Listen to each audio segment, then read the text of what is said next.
Hey, that's Christopher, and you're listening to the super fantastic, above average racing spectacular. Pocono, the tricky triangles in the books. First trip of 2019. One more still to come.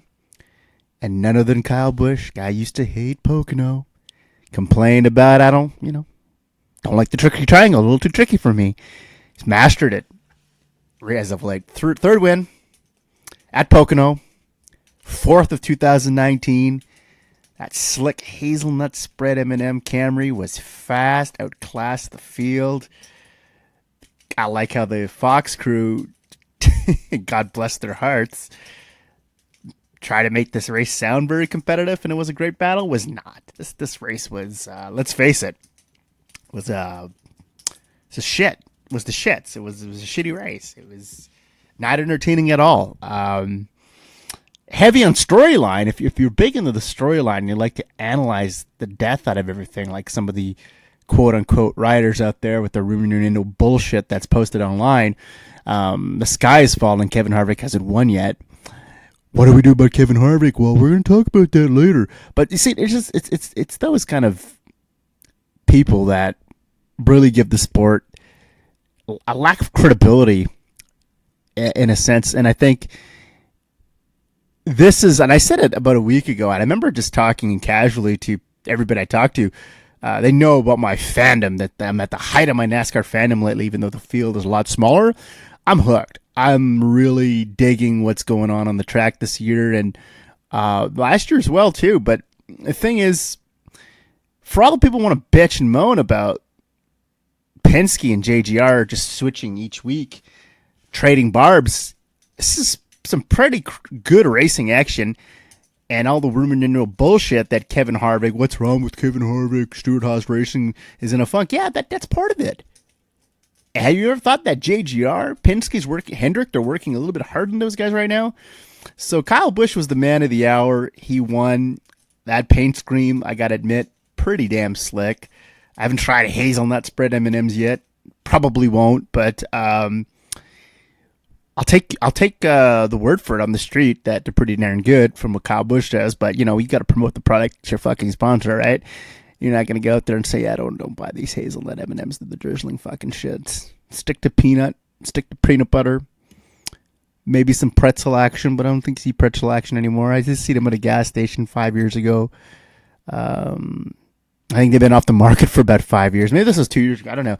But check the expiration date. I have a feeling they're not fresh. But anyway, I didn't buy them, so we're okay.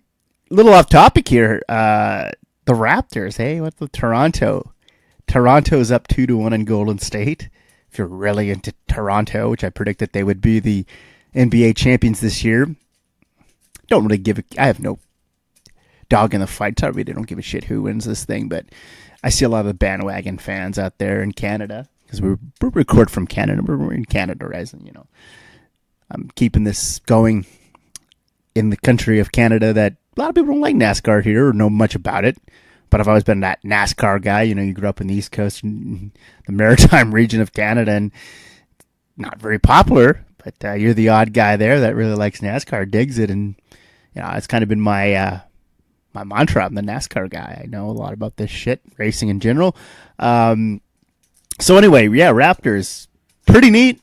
I just predicted it. I just want to be correct. Say I predicted the champion 12 months ago, 10 months ago. Could really give a fuck who wins that championship. I don't care. They're in the midst of the baseball season, I think, and NASCAR is really hot, so that just keeps me occupied enough when it comes to sports. I don't really need to worry about basketball this time, but pretty cool story. I think it's pretty neat. It's always cool when you can predict something correctly, right? But so we'll get to the heart of the matter, why we're here.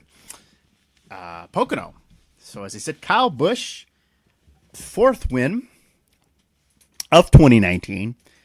So he's got the edge again. He's got the advantage over Brad Keselowski, Martin Truex Jr., Joey Logano, Danny Hamlin. Kyle's so good right now. I think a couple of weeks ago, you might have said Truex Jr. was taking over as the top dog, or competing at least with Kyle Busch for that distinction. Pretty even dogs in the fight. So this is JGR's 9th win of 2019. Think about that for a moment. 9th win. That's more than half the races they've won. They're only 3 away from tying their all-time record. 4 away from shattering it. So that'd be 13 wins in a single season. Jeff Gordon did that in 98 on his own. But we'll talk about that in a minute as well. We're in a circle to that, actually. So he leads 79 laps here. Not a completely dominating performance, but a good performance nonetheless. He had the lead for most of it. I think that, as I said, blessed the hearts of the Fox crew. They really tried to make this sound like it was much of a race or was competitive at all. I think Kyle Busch was the class of the field. Was going to be untouched on this day in the Tricky Triangle, and celebrated in the winner's circle. Got some jeers. Got some boos. So I guess there's a lot of people out there still don't like the heel. He's a heel, motherfucker. Or is he just so damn good that the driver that you happen to root for just can't lace up those racing boots? Can't lace them up. So this was his 55th career win. Ties Rusty Wallace, the Hall of Famer champion, for 9th on the all-time wins list. He, as I said, rewriting the history books. You're witnessing history. And I talked about this. I think when it goes back to a lot of people don't like Busch because of his heel tendencies or some of the way he gets under the skin of some of the fans. You can't deny that the ability and the talent this individual possesses and what you're witnessing, like I said, in the Truck Series, Xfinity Series, here in Cup. And then, and then I saw him on Instagram, and there was a post about Kyle Busch winning his 55th. And then people come to defense of Rusty Wallace. I was never a big Rusty guy, I'll be honest. I don't have any dislike for the individual, but I'm not a really big fan of his. I thought he was a bit of an egomaniac, I thought. That's just me. Was never big on him. And then people out there, well, Rusty competed with Dale Earnhardt, Darrell Waltrip, Jeff Gordon at his peak. The Labonte brothers, Terry and Bobby were good at one point. Really, Tony Stewart toward the tail end of his career. Mark Martin, Ricky Rudd, Bill Elliott, Harry Gant, Kyle Petty, I guess you could throw in there. I'm just trying to think of some big Morgan Shepherd, big names from the day that were top stars. I guess he was in there with Kale too, and Richard Petty we'll throw in. So we'll just throw at anybody that was top dog in that era.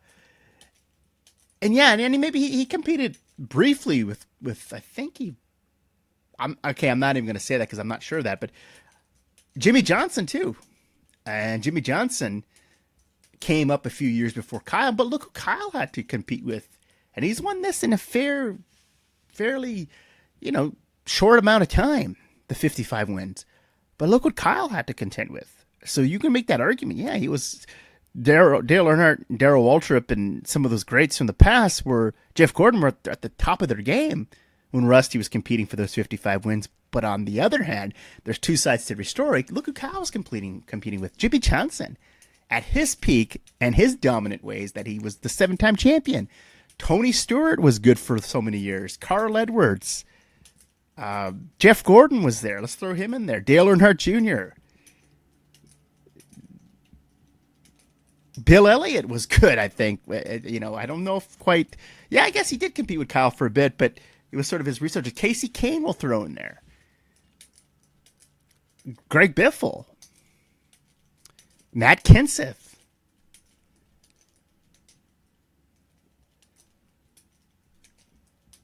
So what's your point? Kyle has competed with Kurt, his own brother, has competed with some of Mark Martin when he made his return and was good. Truex, Ryan Newman, the list goes on and on and on. So what's your point, people? That Kyle Busch had to contend with some top stars as well, too, and the amount of time he's done it. Don't quite understand what you're upset about. But anyhow, he's rewriting the history books. Next up, Dale Earnhardt Sr.'s record of 76.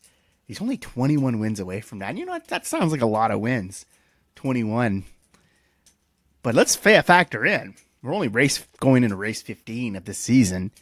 He's already recorded 4. He's on pace probably for 12, 13. And who's to say that he's not going to have a good summer? He's going to win the playoffs. I think he's good for at least 10 this year, maybe 11 at this rate. Still too soon to tell, but I wouldn't be shocked if that happens. You figure in next year, he's good for the same amount. There's your 21 right there.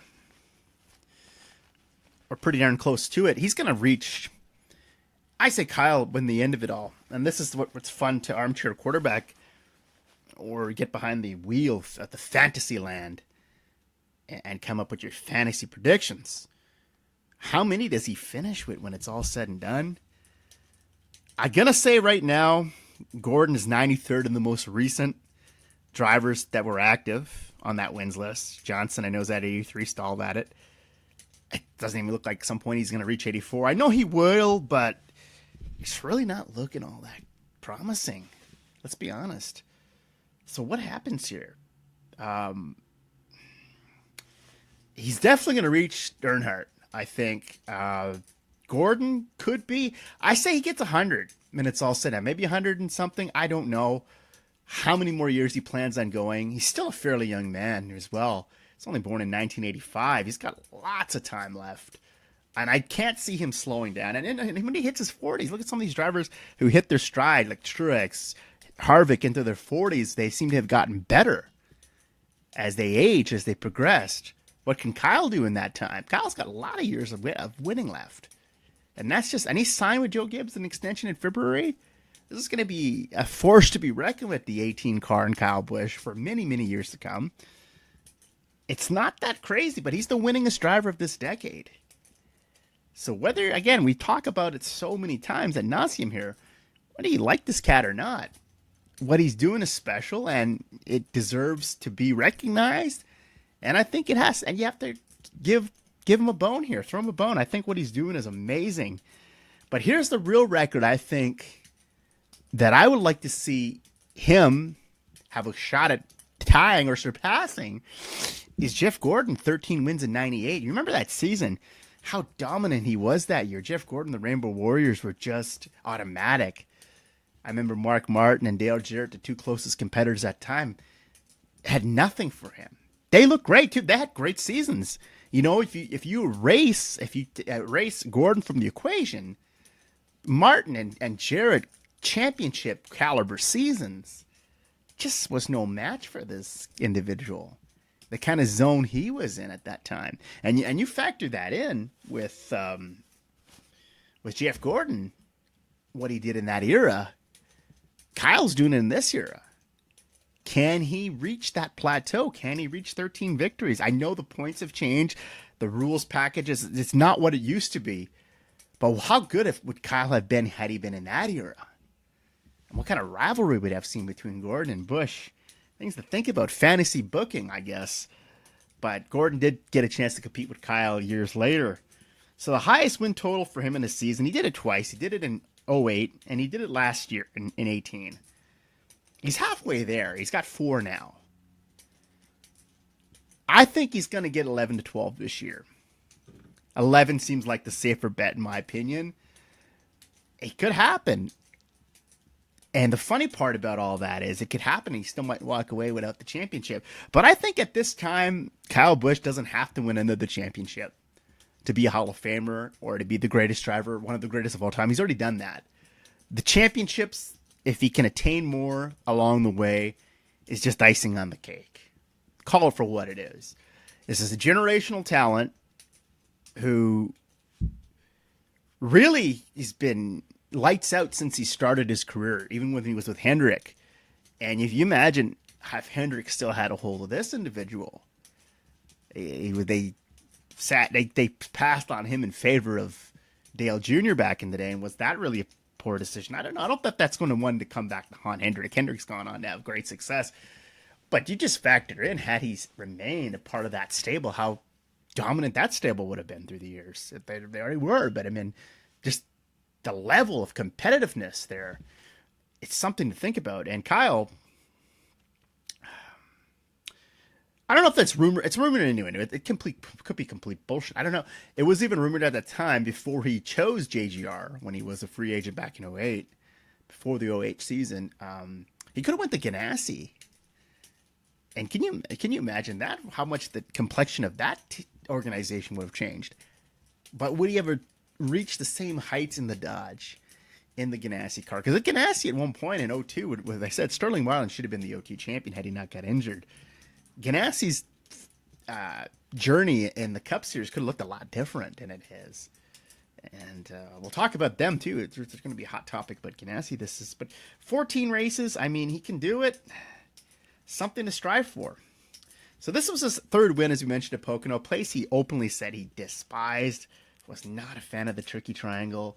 So that's just a sign of that this guy's not only continuing to break down the walls and break down these records and shatter them at an alarming rate, he's getting very comfortable on racetracks he was not so good at before.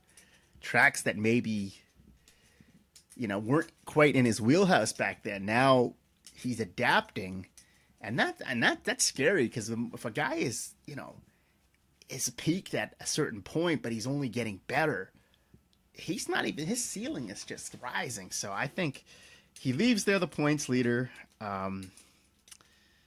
Man, just the things he can do, I think it's remarkable, and I think it's really worth celebrating. And I'm really happy that Kyle Busch did get that win. I predicted he would do this pretty early, and I think he's reigning through true, but I think that's not even a far stretch. I mean, it's Kyle Busch; it's pretty automatic. So behind him, Brad Keselowski was the runner-up here. Brad made a point in the post race how this race went down, and kind of showed you how dominant Kyle was. He thought you could be the 20th place car, and if you had a sizable lead, you could get the win. So he's fortunate to walk away here with the runner-up. This finish was his second top 5 in the last 3 races, so he is making a charge. I mean, it seems like Logano's had the most consistent track record this season, but Keselowski's got the more wins than Logano. So it seemed like he's up there leading the charge for Penske again. He's on par to do that, but I think he's looking at the big picture. He could be on pace for a big year as well. And Brad K, I think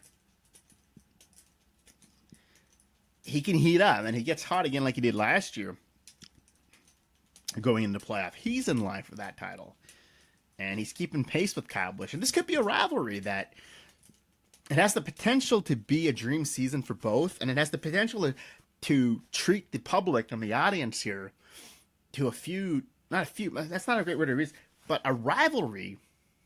I guess it's kind of like, okay, we'll call it what it is, but we'll call it a rivalry for the sake. A rivalry that we don't have that rivalry anymore. I think back in the day you had Earnhardt would be rival to, let's say, Labonte, maybe Bill Elliott, maybe Jeff Gordon. I know they did a documentary series on Gordon. Maybe Tony Stewart, Gordon, Johnson, Gordon, whatever the case may have been. I really don't know. Carl Edwards, Kyle Busch for a while there. This could be, and the history between Keselowski and Kyle Busch isn't a rosy one either. And if they continue to run up front like this could be the modern day feud or rivalry that NASCAR needs to ignite some of the fans that have gone away, that are not really interested anymore because of smaller fields. Some of as we talked about, some of the legends, I guess, of the sport are not here anymore. But this has the makings to be a good one. And it's also a perfect setup for the Penske JGR battle that we're seeing as well. But I believe that Keselowski, he's got to be a little more consistent. I think he has those races where he's top 5, looks lights out, or wins a race, and then he's back in the 20s, late teens, mid-teens. That trend has to stop, because you're not going to win championships like that. Well, yeah, you can. I mean, with the new point system, but I think it just doesn't look good on paper. It looks like it shows that there's a chink in the armor of the 2 car, that maybe the 2 team is not quite on par with the 18, even though he's only one win behind him on the season. But the superiority complex still lies heavily in the 18 camp's favor. Keselowski's going to do a lot of good things this year. I think it's going to be a great battle. Don't write him off just yet. Eric Jones, so a third place run here. Looked phenomenal. This 20 car looked great. This ties his best finish of the season. He's done it 3 times. Looked stellar on Sunday. I think we talk a lot about Eric Jones not winning. Other 3 teammates in JGR have won. This was his chance. This was his race. But I think he's going to get there. I think he is going to win this year. It just looks like he has to pace himself. But he looked great at Pocono again. I predicted he would look good here. He didn't look good last July. And he said Friday in the media that him and JGR on the media day were pretty close. More close up they've been really in months at agreeing to that contract extension. So if that lines up the field for at least 2020. Because like I said, Kyle Busch signed his extension in February. Hamlin said he's good through 2020. And Truex is his first year with the team. I can't imagine him getting bounced after 1 year. And he's having a great season.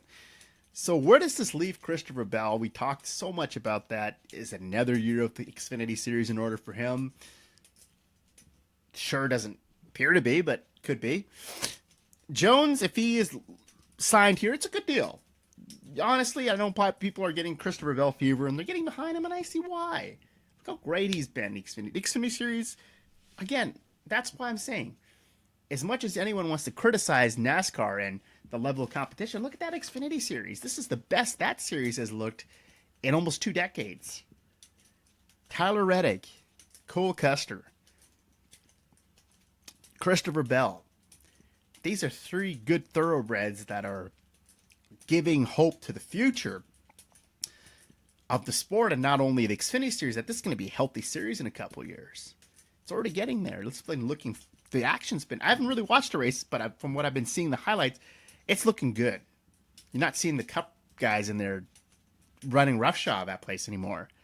But Jones, it's a good deal. If JGR resigns him to a long-term deal, he's got an upside. He's got a good future. He's a young driver. I still think we haven't seen quite his full potential yet. And I know I hate saying that potential, but he just hasn't.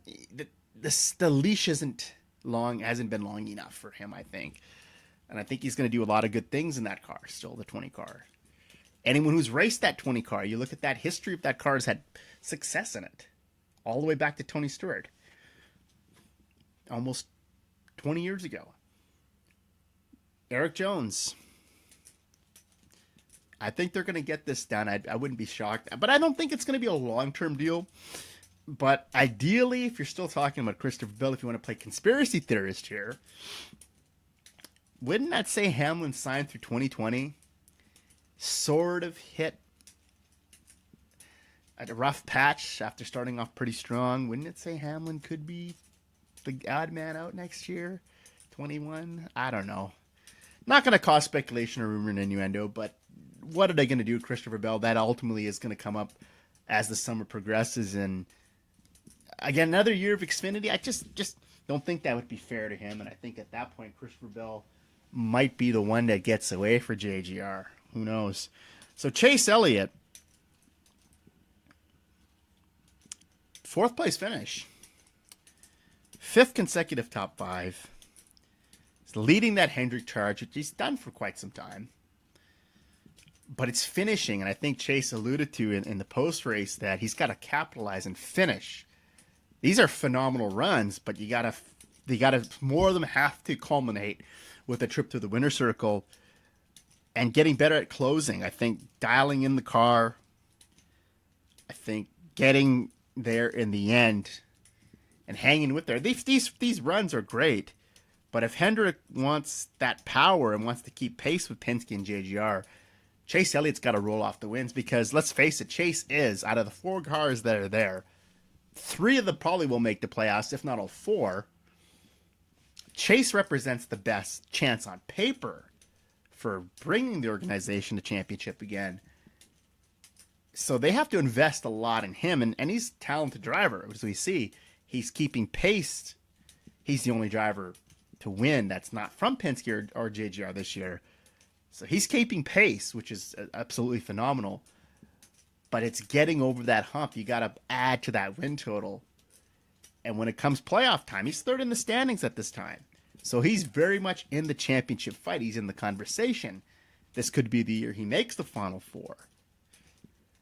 But then when you get to Miami at the end of the year in November, you got to find a way to beat Hendrick. You got to beat JGR. Hendrick has to find a way to get the better of JGR and Penske in the afternoon, or maybe even Stewart-Haas Racing if they get their act together by then, which I'm assuming they might.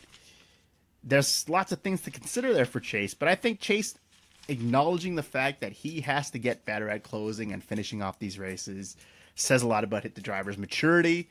It says a lot about where this number 9 team is on the season. They're very much in the fight, and I think they're definitely a team you got to keep your eye on, because I think they can do great things given the right opportunity. You start knocking off those wins, it's not going to look so one-sided on the stat sheet anymore. It really isn't. So Clint Bowyer here, he gets himself a 5th place finish, and he seems like Stewart-Haas Racing's best option for a win, the first win of 2019. He really does. He won last year at Michigan, a race we're going into this weekend, and I know it was rain shortened. Much will be made of that. Still a win, broke the streak. He backed it up with a win later in the year. But since Texas, he's had 4 top 5 finishes in those last 8 races and 6 top 10s in those 8 races. He's been good. He's been consistent. But one thing Clint expressed was frustration in the post race. You could see he was dejected. He thought he had a car. If he could have got through some of that traffic, that maybe could have. I don't know if anyone had anything for Kyle Busch, but it's not taking advantage of those stage points. And I think that's what's got him marred in the stand. He's 10th place, as good as he's looked this year, and has looked very competitive out of the Stewart-Haas camp. Probably a lot more than Harvick at some point even. It's not winning stages, and it's not being in the stage point, getting those valuable stage points. That's going to lead to championship, because this team is a good team, but it's not a great team. The 14 car's got a lot of things to figure out. And going into, he's also won at Sonoma too coming up, so he's got some good tracks coming up. Daytona, anything can happen. He has to capitalize, much like Chase. Clint Bowyer, as I said, he could be the unconventional champion this year, and he's played that role a couple times at 2 other organizations. It's just the frustration. Don't beat yourself, and I feel like he beats himself a lot here. But this car, it's partially Clint, but it's partially Stewart-Haas Racing. This organization has to get its act together. They're going in the 15th race of the year, and it just seems like they have good cars, but not great cars. They haven't been able to unlock that magic touch yet. So how do you get the caramel in the caramel milk bar? Well, how the hell does Clint Bowyer, Eric Almirola, or Suarez and Harvick break into the winner's circle this year? They got the key, but they can't find the lock to open the door. I still think Bowyer could represent the best chance, and that would even leave the folks who are analyzing what's going on with Harvick, that send them off their rockers. But let's wait. That remains to be seen.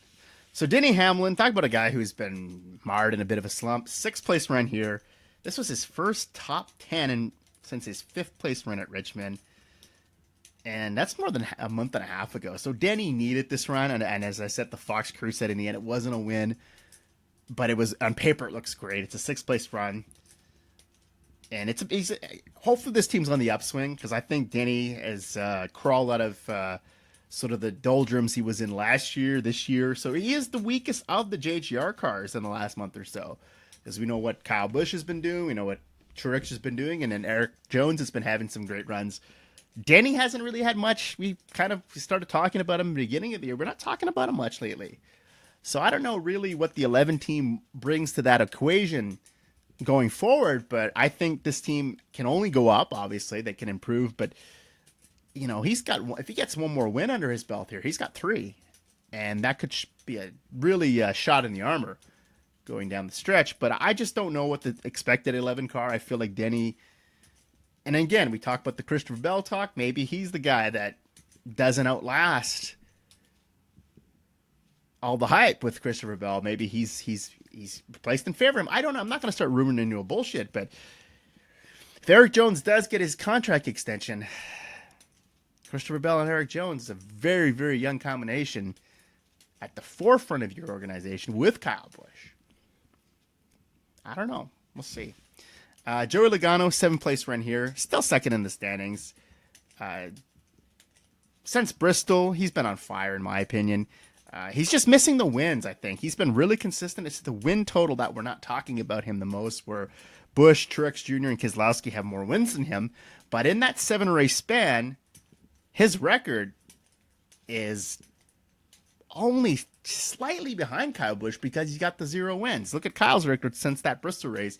He's got 2 wins, 3 top 10s, 3 top 5s, 6 top 10s. Well, Joey's got more of top 5. He's got 4 to his 3, and they're tied for top 10. So he's running just as good, if not better, than Kyle. Statistically, he just doesn't have the victories. And he's doing way better than Truex. Truex only got 3 wins. Again, you're missing those wins, but he's got 1 more top 5 than him, 3 more top 10s. And his teammate Keselowski, the 1 win, he has 2 more top 5s than him and 3 more top 10s. So in that stretch, statistically, Logano, if you take apart all those wins, Truex Jr. has the most, shockingly, out of this, but the finishes aren't there other than 3 wins. That's by virtue of the top 5s and the top 10s. Logano is right up there with Kyle Busch. And that's why they're 1-2 in the standings, I guess.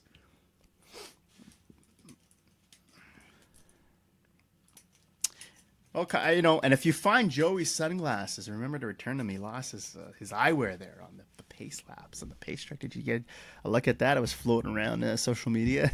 He's riding in the truck there, Ryan Blaney having a conversation, and then you see his glasses just fall. Yeah, I lost some sunglasses. A tough break, but Joey is might need those sunglasses because things are looking pretty darn bright for him. Daniel Suarez, so the other candidate I think that could slip into the winner's circle first for Stewart-Haas Racing, and for him that would be sensational as he has never won a race in Cup, and that would silence a lot of his critics. He leads 9 laps here at Pocono. A little bit of a gamble there, was trying, maybe the caution would have came out. He finishes 8th in the end. He's solidly in the playoff picture, so I think Suarez will make the playoffs for the first time this year. Looks like on points or with the win, but I think, again, at times he's looked better than Almirola this year and Harvick, and he's been on pace with Clint Bowyer. I think he's had a pretty good season so far in Stewart-Haas Racing. If you're going to assess it through the first 14, he gets a passing grade. He gets a solid C+ here. I think Suarez is still figuring out the Cup Series, and this is only his 3rd season in, so give him a lot of leeway. I think he's doing a phenomenal job in the 41 car this year, and given the fact that that 41 car had such success with Kurt Busch in it, he is leading the charge very well. So good for him. William Byron, fast cars for Byron. So he's at 2 poles consecutive, was the youngest pole sitter for the Coke 600. 3 top 10s in the last 4 races. He's in the playoff picture. This could be his first. He could finally get in there. And I think getting in for him, let's talk about William and what his realistic goals would be for this year and the playoffs. He's building that chemistry with Chad Knaus. You can see it. This is working out. So whatever Hendrick decided to do last year, they made the right call. I think Chad Knaus working with this young buck has been great. I still think a win is a bit of a way here.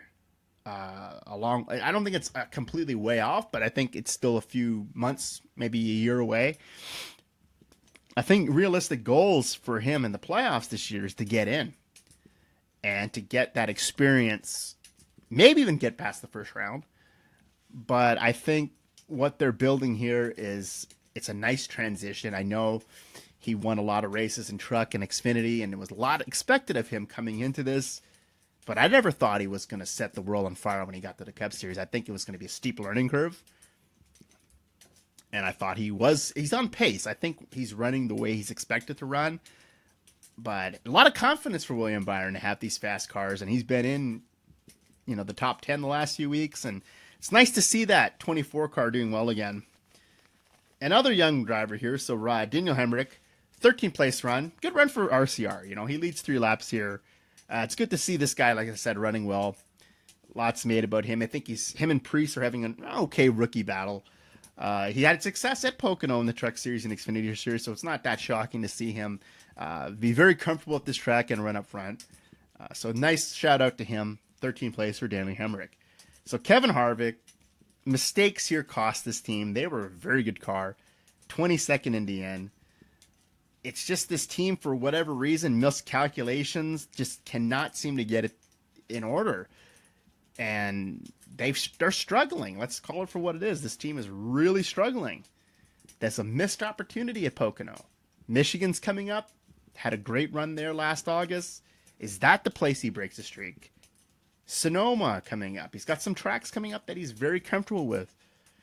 But before you hit the panic button just on Harvick yet and Stewart Haas Racing, going to analyze here in a few moments how to fix what's wrong with Kyle Larson and Kevin Harvick, because 2 of the biggest underachievers thus far in 2019 and expected to have great seasons coming in. So we're going to look at that now. So how do you fix Harvick? Is there anything really wrong with Harvick? I think, have we come to the expectation that he's been one of the best drivers on the circuit for, most of his career, yes, but so dominant and such a force and a presence since joining Stewart Haas. And even his last year at RCR, he was great. But 8 wins last year. He was tied with Kyle Busch for the most. Part of that Big 3 storyline, it just seemed like week after week, it was Truex, Kyle Busch, or him winning races. But all 4 Haas racing cars were in the winner's circle last year. 0 for 14 this season. But here's a little bit of optimism for you Kevin Harvick fans out there. He was 0 for 15 and 17. He only won 2 races that season. But he did win on race 16 in Sonoma. So stats are on his side here. He's got 2 races to get it going. The Childers-Hendrick duo. Rodney Childers has been him a long time. And they've been fairly successful out of the gate. Is it just a simple fact that these guys have kind of hit their peak? Are they slowing down? Is it just a rough spot, a rough patch for them? You call it like, your relationship you have with your partner. Is it just, have you hit a rough patch? Is there something you got to work out? Things are going swimmingly. And then you have to overcome trials and tribulations. How do you overcome them? I think quitting is not the answer. I think when you think about quitting, remember why you started. That's a big thing a lot of people don't think about. That's why a lot of people ended up in divorce or, this doesn't have to be that way. I think replacing Childers is not the answer here. I think they've worked, look what they've done since 14, their first year together. They've accomplished 22 wins and put it together a championship. There's no need to change anything here. I think this team just got to figure out and limit the mistakes on pit road. I think Harvick just has to be Harvick. He's a cool, calm, and collected customer. I think he's very calculating behind the wheel. Earned the name of the closer for a reason. This guy can come out of nowhere when you least expect it. Just the team has to limit the mistakes, and Harvick's been very critical. He's very critical of his crew, and he's been for years. But even when they were running really well, for whatever reason, there's miscalculations here. There's mistakes that can cost you not only wins, but a championship. And this is what gets you to the championship picture is wins. Puts you in that comfort zone. Can he snap the streak this weekend at Michigan? Well, he won there last August. As he said, he led 108 of those 200 laps. You got to limit those mistakes. And since 2013 at Michigan and 12 race span, he's got 1 win, 9 top 5s, and 9 top 10s. 6 of those were runner-up finishes. So this track coming up this weekend, I'm not going to put him in our drivers to watch because he's definitely an odds-on favorite coming into this. I don't think we're going to have to watch him. We know what he can do at Michigan. He won Sonoma in 2017. So he's been very good there. 3 top 5s in the last 4 races there. That's where he broke the streak. his end winless drought in 2017. So there's no really reason to worry about Harvick. I think on paper it does look as if Harvick is something is really off with this team, but I think give it a couple more weeks. I think if they're still in this rut in July, then it's something to consider. There is something definitely wrong here, and maybe switch up the pit crews. But I think taking Rodney Childers from the pit box is not the answer. I think he is the best option for Harvick at crew chief, and I think Harvick trusts in him, and they trust each other. I think that's why they enjoyed so much success in the 4-car. But I think Stewart-Haas Racing is just suffering from a bit of a hangover from last year. They had tremendous success with all 4 cars. For whatever reason, are a bit behind this year. They'll get there. It's a long season. They could have a tremendous summer, and all this could just be a distant memory. Very well could be. So he's won Chicago as well. He won the first 2 races there. He's had 4 top 5s in the last 6 races. I'm certain he will win. And it's not a matter of, if he's going to win or not. It's when he's going to win. He's definitely going to win a race. I can't see him going winless. And I think you just got to break the ice and get that one win. And you could talk about him catching up to Penske or JGR. He could be finishing this year off strong with, who knows, 8 wins again. Maybe he's saving them all up for the end. Come up in the clutch when it matters. I don't know. But I'm going to say, even with this latest horrible debacle at Pocono, there's no reason to worry about the 4-car or Kevin Harvick. I think they're going to be just fine. And they're going to rise above this. And they're going to be doing what they do sooner than later. So Kyle Larson's a different story. How do you fix Kyle Larson? I think we've talked a lot about that this year. How do you fix Kyle Larson? What does Kyle Larson have to do differently to be competitive? Because he's just not competitive at this moment. Let's call it for what he is. He's not been competitive. He has struggled immensely. He has that victory in the All-Star race, but that's a non-points race. And the non-points win, I think, was a good boost for the team, proves they can win. But this is an All-Star race. This is not an actual race, and they didn't do so hot in the 600. Again, like Harvick, eliminate those costly mistakes. The 26th place run here, he wins 2 stages at Pocono, so he's clearly got a good car at Pocono. He's had good cars a couple times this year, just for whatever reason gets caught up in something not of his own doing. He's taken the blame, and you see out of the post-race interview, when he was interviewed about what happened this week, he's taking the blame for the debacle this week, and that's pretty huge. There's a lot of maturation in a driver, and good on him for taking the responsibility, but it's not all entirely his fault here. For whatever reason, this 42 car has not been where it needs to be. It's clearly not running where the one's running this year. We all know about the Kurt Busch story, and the 1 car was the drizzling shits last year, and that's nothing on Jamie McMurray. For whatever reason, that team just couldn't get its act together. You got to find a way to convert those stage points and those stage wins into victories so you can get in that championship picture. That has to change.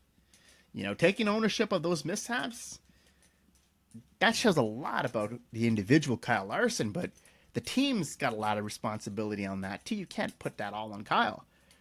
So is it time to make a change at the pit, on top of the pit box? I think so.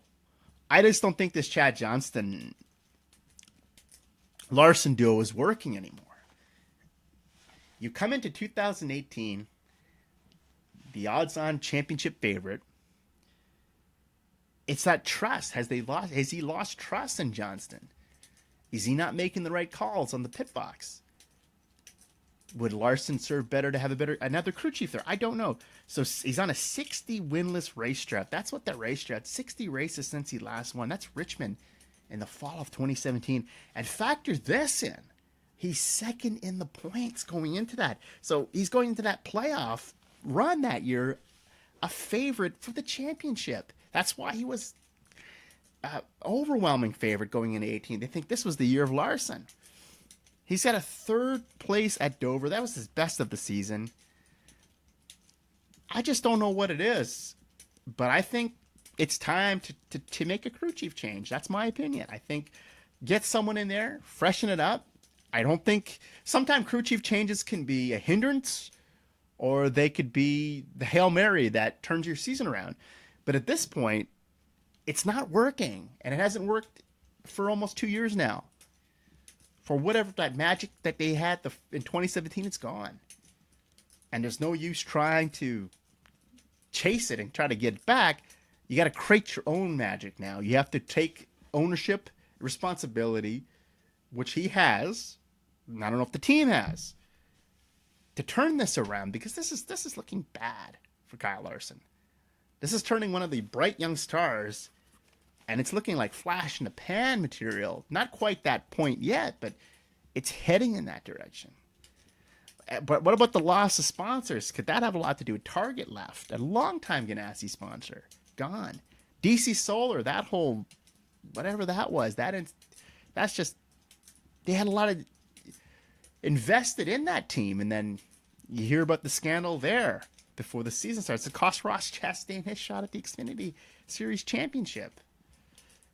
So is the level at Ganassi down? Absolutely, I think it has. I think they're a team in transition. They've been for a couple years now. Kyle Larson's been holding it together for them. Kurt's doing really well in the car. But Michigan could be the place for his turnaround. He's had 3 consecutive wins there. August 16, and he swept 17. Those epic battles with Chase Elliott. So Larson has 2 consecutive poles at Sonoma. He's got to find a way to finish there. The finishes don't reflect the qualifying effort there. So that could be there. So 5 career starts there. He's 0 for 3 at Chicago. 5 career starts. He's got no wins, 3 top 5s, 4 top 10s. And he was the runner-up at the last Chicago race. So there's some good races coming up to capitalize on here. And I think once you can do that, that's how you're going to fix this. But I think it's a crucial year for him. This team has to improve. And there's no excuse for it. And they're going to keep, unless they win in the next few weeks, they're going to keep that bouncing from in the playoffs, not in the playoffs, into the playoffs, not in the playoffs. That's what's really hurting the credibility of this team as well. I think once you can get consistent and put yourself in that playoff picture, you're going to see what Kyle Larson is made of. And I think there's still lots left, but I think him, as we speculated a few times, maybe leaving Ganassi could be what keeps his career in the limelight, because at this juncture, if another year winless, it just makes 2020 a make or break year. Puts a lot of pressure on a driver who has not seen the winner's circle in 60 races. Peaks and valleys, man. Maybe this is the first real challenge of Kyle's young career, because he's had a pretty successful one to this point. So the Xfinity race went down on Saturday as well at the Tricky Triangle, Pocono. Cole Custer gets his 3rd win of the season. And he's setting up, like I said, this is the battle that we're going to see for this championship down the line. 3 really good drivers in Custer, who's emerging as a major star. Tyler Reddick is just superhuman. And Christopher Bell is absolutely phenomenal. So here you have 3 really good guys, and that's brought a lot of credibility back to the Xfinity Series, and good for them for doing that. So Custer, like I said, he's emerging as a future star. I don't know if he's going to be Cup ready. I think the other 2 have made a lot more progress. Riddick and Bell, pronouns pal, those 2 guys. Custer, I think, would be better served another year in the Xfinity Series. And at some point, he's going to factor into Stuart Haas Racing's plan. And they've got the same kind of issue Joe Gibbs Racing's dealing with, a logjam. Who do you let go there? You just got to hold of Suarez. Almirola is reinventing himself. Boyer is found the fountain of youth. He is running really well. And Harvick's Harvick. Harvick has been the cornerstone of that team and has kept that team at the forefront since 2014. So you can't really bounce him. So Tyler Reddick, as we said here, continues that impressive run. 9 consecutive top 5 finish. And his sensational season just rolls on. I expect him just to continue to win. And I think he's going to be in the Cup Series next year. I think Tyler Reddick will not be denied. Coming to this as a 2-time champion in the Xfinity Series, wowzers. So Ross Chastain, in other news here, has declared points for the Truck Series, and that is a great decision for the watermelon farmer that has captured the hearts of so many in NASCAR. He's off to one really sensational start to the season in the trucks. 8 starts, they're all in the top 10 as he won with the Al Neese team, the underfunded team at Kansas. 3 top 5 finishes out of that. He's in the playoffs by virtue of that win.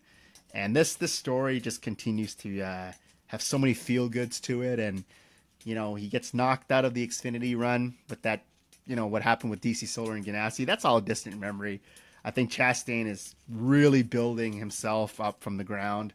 And this is a guy that I think could have just been lost in obscurity, and here he is making a name for himself, and that's great to see this story. I think Ross Chastain is a hell of a talent, and look out, Truck Series competitors. He's here, and I think he's a favorite to win the championship this year. So, and sticking with the Truck Series theme here, Greg Biffle, the former, speaking of champions, 2000 champion in the series, is returning for the first time since 2004 to the series. He will race the Kyle Busch truck for Kyle Busch Motorsports at Texas. 16 career wins in the Truck Series, 81 career starts. Last, as I said, competed there in 2004. 9 wins in 1999. He had a heck of a season. Remember the feud there at Andy Houston? That could have been a great feud between him and Andy Houston, but Biffle ended up getting the better of that. It didn't turn out to be much of a rivalry or a feud. Biffle ran away with that. Last competed in Cup in 2016, or any NASCAR series for that matter. So it's been a long time since we've seen the Biff, almost 3 years. Last Cup win was in 2013, and he had some really good years in the Cup Series. Runner-up in the championship in 2005. Just looked sensational at times in that 16 car for Roush Fenway. It's good to see. I don't know if this is a one-off deal, but it's pretty cool to see Greg Biffle back. He never really officially retired. He was not retained after 16 in the 16 car. They went in a different direction. Roush Fenway's sort of been in that transition for a while, but a long-time veteran in the sport. Could have been a Triple Crown champion if he would have won the Cup Series title, but still a good talent. I think it's going to be good. He's obviously a favorite to maybe win this race on Friday, so that will be something to keep your eyes out. But maybe it might turn into some more opportunities in the Truck Series for Kyle next year. And since he has not officially retired, who knows? Maybe he can do this, make a return full time in 2020. You just never know. But it's good to see Greg Biffle, one of the great drivers of my era. I grew up watching Greg Biffle back in the Truck Series, and going to give it another go and see what happens. So other sponsor news from Michigan, Melling. This will sponsor the 34 car 34. Where are you? Michael McDowell at Michigan this weekend, and Harry Melling started the team back in '82, and most notably with Belle Isle. So the Melling name back in NASCAR. For the fans who are really big on nostalgia, you see it every year with the Darlington weekend at the Southern 500. They do NASCAR Throwback Weekend. This is as throwback as you can get. Bill Elliott, who won the Winston Million in '85, he set the record for the fastest lap at Talladega in '87 for 212 miles per hour, just under 213. Won the '88 title with this team. 34 of his 44 career wins came driving a Melling car. So Harry Melling, the team, had a lot of success through the years. One of those legendary teams like the Skull Bandit Harry Gant car, 43 Richard Petty.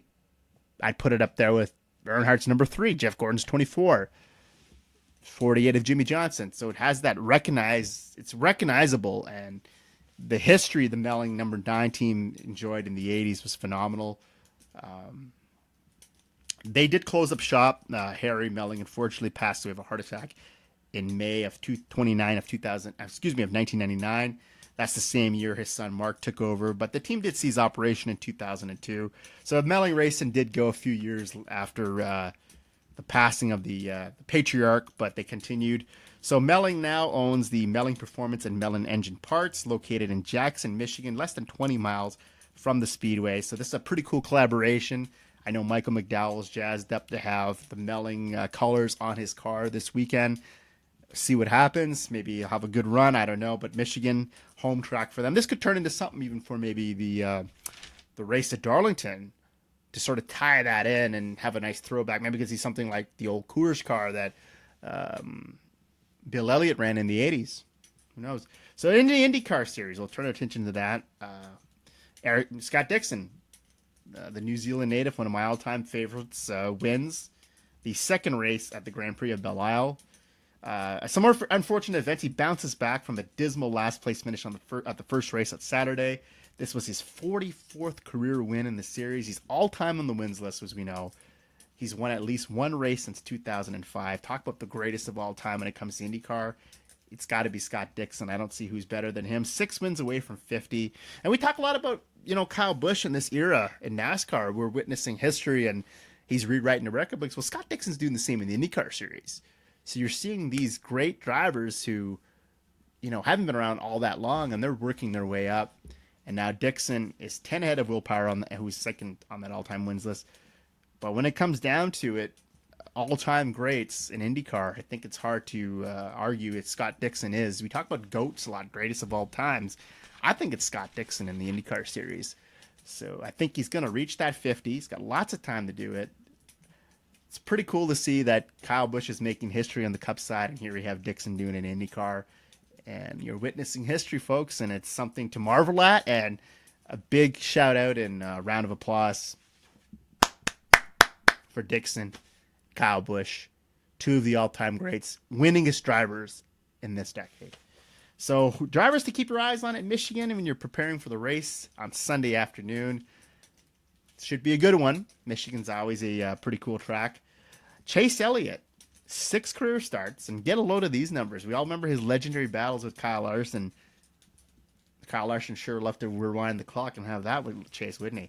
At this point, 0 wins, 3 top 5s, 6 top 10s. Chase Elliott is lights out, and considering how he's been running lately, odds-on favorite to take home the checkered flag on Sunday afternoon. 5 consecutive top 5s.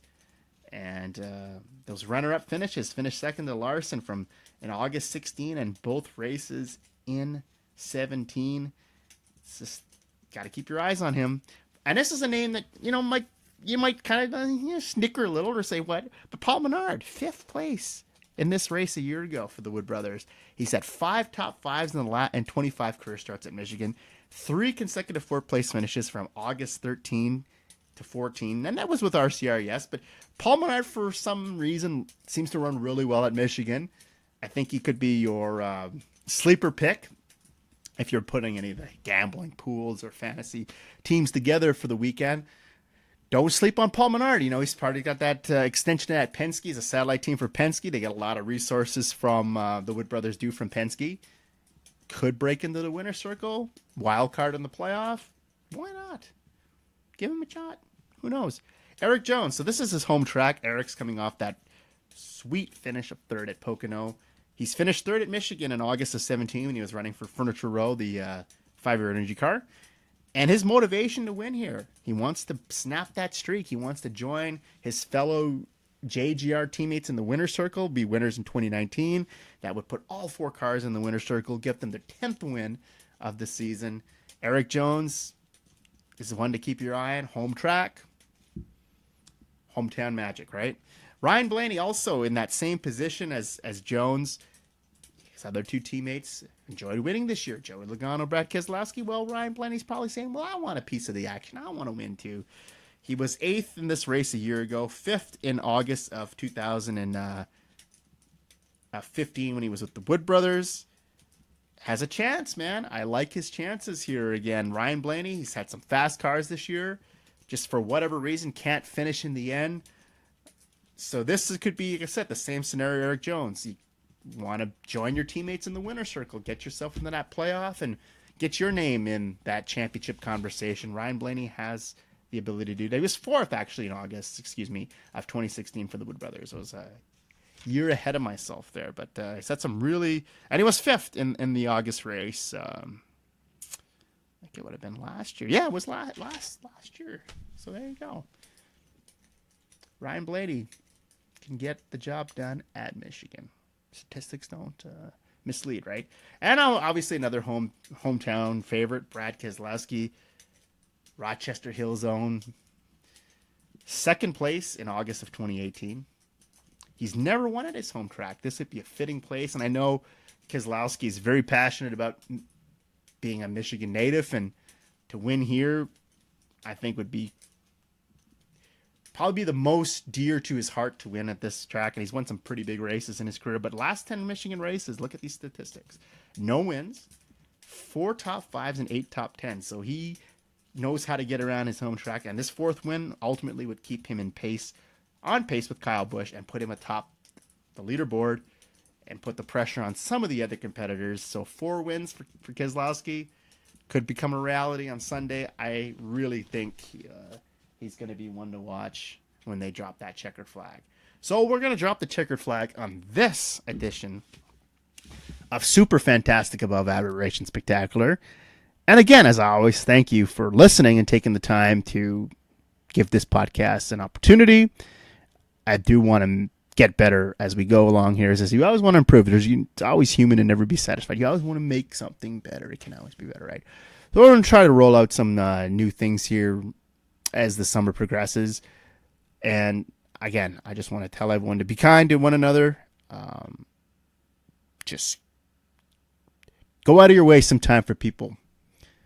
And remarkable things will happen. Karma is a really amazing thing, and it's really great that we have an opportunity to smile. And as I said, don't let your smile change the world, but don't let the world change your smile.